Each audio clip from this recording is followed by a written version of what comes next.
tous, nous voici au pied de la lettre, aujourd'hui le pléonasme. Il se balance dans un rocking chair à bascule, a écrit San Antonio, avant d'ajouter entièrement monté sur pléonasme caoutchouté. De fait, vous connaissez beaucoup de rocking chairs qui ne sont pas à bascule ?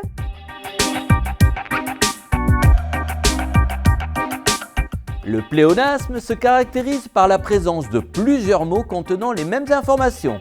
Il peut s'agir d'une erreur consistant à exprimer deux fois la même idée ou d'une figure de style utilisée par les plus grands auteurs. Notre langage quotidien fourmille de trop de pléonasmes. Et la phrase que je viens de prononcer est elle-même pléonastique, puisqu'il n'est pas besoin de préciser de trop lorsqu'on emploie le verbe fourmiller. Vous suivez ? Mais si vous évitez de dire « au jour d'aujourd'hui »,« exporté à l'étranger » ou un tri sélectif, je vous applaudirai des deux mains. Encore une expression pléonastique, puisque les manchots n'applaudissent jamais. Il est cependant légitime d'utiliser le pléonasme pour insister sur un point, comme l'a fait Molière dans son Tartuffe. « Je l'ai vu, dis-je, vu, de mes propres yeux vu, ce qui s'appelle vu » ou Corneille dans Horace. « Puissais-je de mes yeux y voir tomber ce foudre ?» Le pléonasme insuffle aussi de l'énergie à la phrase.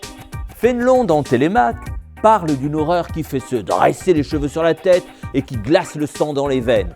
Le sang circule toujours dans les veines et les cheveux se trouvent en général sur la tête. Oui bon, pas de réflexion. On peut aussi employer le pléonasme pour renforcer une expression trop brève. Je tourne en rond sonne mieux que je tourne, même si personne ne tourne en carré. Mais je ne crois pas que Stendhal visait cet effet lorsqu'il a écrit dans Le Rouge et le Noir « C'est ce que je demande » s'écria-t-elle en se levant debout. Eh oui, les plus grands écrivains peuvent commettre des fautes. Ça me console un peu, moi qui me considère comme un petit nain devant ces géants immenses.